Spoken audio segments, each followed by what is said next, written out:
गेल्या काही दिवसात मिसिंग लिंक प्रकल्प याबद्दल तर तुम्ही ऐकलंच असेल। सध्या मुंबई पुणे या दोन महत्त्वाच्या शहरातील वाहतूक सुरळीत करण्यासाठी हा प्रकल्प उभारला जातोय, ज्यामुळे भविष्यात आता सारख्या वाहतूक कोंडीचा सामना हा नागरिकांना करावा लागणार नाहीये। शिवाय कमी वेळामध्ये हा प्रवास अगदी सुखाने सुद्धा पूर्ण करता येणार आहे। पण तुम्हाला माहितीये का, या प्रकल्पाला दिली जाणारी पसंती किंवा या प्रकल्पाची रचना पाहता आता राज्यात आणखी 4 ठिकाणी मिसिंग लिंक हे उभारले जात आहेत।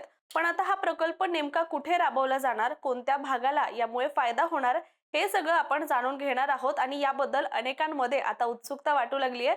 चला तर मग लगेचच वेळ वाया न घालता या प्रकल्पाबद्दल सर्व माहिती आपण सोप्या शब्दात जाणून घेऊया। नमस्कार, मी रामेश्वरी आणि तुम्ही पाहताय कट टू कट। राज्यात एकूण 4 ठिकाणी मिसिंग लिंक उभारणार याबद्दल आपण जाणून घेण्याआधी यामागचं कारण आधी समजून घेऊया। तर देशाची आर्थिक राजधानी मुंबई आणि शिक्षणाचं माहेरघर, त्याचबरोबर IT हब अशी ओळख आता बनलेलं म्हणजेच पुणे हे शहर, या दोन महत्त्वाच्या शहरातील प्रवास गेल्या काही वर्षांमध्ये प्रचंड वाढलाय। त्यामुळे मुंबई पुणे द्रुतगती महामार्ग असो किंवा मग जुना मुंबई पुणे रस्ता असो, यावर प्रचंड ताण हा वाढलेला आहे। त्यात सुट्टीच्या दिवशी सुद्धा इथे सतत वाहनांच्या लांबच लांब रांगा आपल्याला पाहायला मिळतात। त्यामुळे यावर कायमस्वरूपी तोडगा आणि भविष्याचा विचार करूनच एक प्रकल्प आखला गेला, तो म्हणजे मिसिंग लिंक प्रकल्प, ज्याचं काम आता पूर्ण होत आलं असून इथे आता चाचणी प्रक्रिया सुद्धा पूर्ण केल्या जात आहेत आणि त्यानंतर हा प्रकल्प नागरिकांसाठी खुला केला जाणार आहे, ज्यामुळे 5 तासांचा प्रवास अवघ्या 3 तासामध्ये करणं हे शक्य होणार आहे। शिवाय याची वैशिष्ट्ये सुद्धा या आधीच्या काही व्हिडिओमध्ये सुद्धा आपण जाणून घेतलेली आहे, त्यासाठी तुम्ही आपल्या चॅनलवर जाऊन नक्की याबद्दलचे व्हिडिओ सविस्तररित्या पाहू शकता। दरम्यान या मिसिंग लिंकचं स्वरूप पाहून आणि भविष्यात याचा होणारा लाभ लक्षात घेता आता राज्यामध्ये तब्बल 4 ठिकाणी मिसिंग लिंक हे उभारले जाणार असा निर्णय घेण्यात आलाय। याचं मुख्य कारण म्हणजे पुणे नाशिक महामार्गावरील वाहतूक कोंडी सोडवण्यासाठी हे महत्त्वाचं पाऊल उचलण्यात आलंय। त्यात इथल्या समस्या जाणून घ्यायचं झालं तर सकाळी आणि संध्याकाळच्या वेळेमध्ये किमान 1.5 ते 2 तास वाहन चालकांना चाकण चौकातील वाहतूक कोंडीमध्ये अडकून पडावं लागतंय। यात वाहतूक पोलीस, स्थानिक प्रशासनाने आपापल्या पद्धतीनं वाहतूक कोंडी सोडवण्यासाठी विविध उपाययोजना या केलेल्या आहेत। जसं की यामध्ये अवजड वाहनांना सकाळी आणि संध्याकाळच्या वेळेमध्ये या मार्गावर येऊ न देणं, चौकातील अतिक्रमण काढणं, रिक्षा स्टँड, बस स्थानक हलवणं, अशा अनेक गोष्टींचा समावेश यामध्ये आहे। मात्र वाहतूक कोंडी तरी सुद्धा काही सुटलेली नाही। परिणामी चाकणमधील तळेगाव चौक, आंबेठाण चौक, आळंदी फाटा चौकात मोठ्या प्रमाणात वाहतूक कोंडी ही समस्या उद्भवू लागली आणि यावरच उपाय म्हणून आधी राज्य सरकारनं उन्नत मार्ग करण्याचा निर्णय घेतला। पण याच्या कामाला अनेक वर्ष लागणार असल्याने तोपर्यंत इथली वाहतूक कोंडीची सुटका करण्यासाठी PMRDA 4 मिसिंग लिंक तयार करण्याचं काम हे हाती घेतलंय, ज्यामुळे ही ट्रॅफिकची समस्या आता इथेच जमा होणार असा विश्वास सुद्धा व्यक्त केला गेलाय। शिवाय या प्रकल्पासाठी तब्बल 261 कोटी रुपये खर्चून 4 महत्त्वाचे मिसिंग लिंक आता विकसित केले जाणार आहेत। आता सगळ्यांना पडलेला प्रश्न म्हणजे हे 4 मिसिंग लिंक असणार तरी कुठे?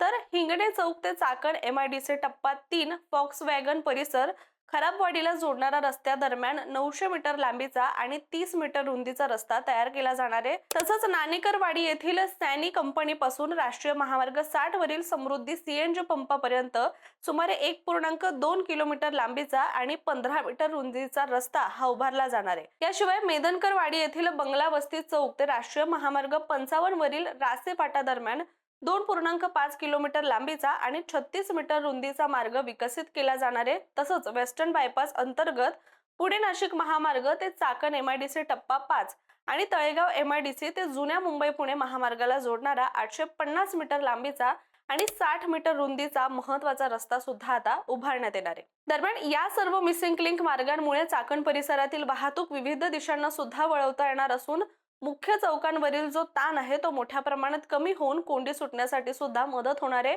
तळेगाव शिक्रापूर वाहतुकीला थेट पर्यायी मार्ग सुद्धा उपलब्ध होईल, ज्यामुळे चौकात येण्याची गरज भासणार नाही। त्याचबरोबर चाकण MIDC मधील वाहनांना बाहेर पडण्यासाठी एक स्वतंत्र मार्ग सुद्धा उपलब्ध होतोय। तर औद्योगिक वाहतूक आणि स्थानिक वाहतूक ही वेगळी होणार आहे। यामुळे इंधनाची बचत होणार आहे, वाहनांचा खर्च सुद्धा कमी होणार आणि सगळ्यात महत्त्वाचं म्हणजे अपघाताचं प्रमाण सुद्धा कमी होणार आहे। सध्या या प्रकल्पांचं काम म्हणजेच 4ही लिंकच्या मार्गावर जागा ही आधीच राखून ठेवलेली आहे आणि तिथे भूसंपादनासाठी सुद्धा प्रयत्न सुरू आहेत।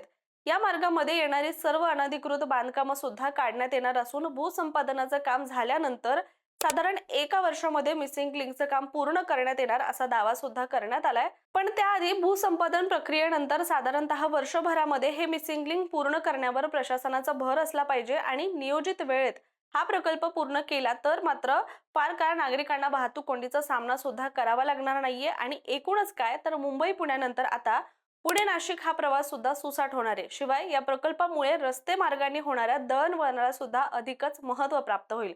त्यामुळे तुर्तास आपण इथेच थांबूया. मात्र तुम्हाला हा प्रकल्प कसा वाटतोय याबद्दलचं तुमचं मत काय आम्हाला कमेंट करून नक्की सांगा. आणि अशाच माहितीपूर्ण व्हिडिओसाठी सुद्धा कट टू कटच्या YouTube चॅनलला सबस्क्राईब करा. त्याचबरोबर फेसबुक आणि इंस्टाग्राम या पेजला सुद्धा फॉलो करायला विसरू नका.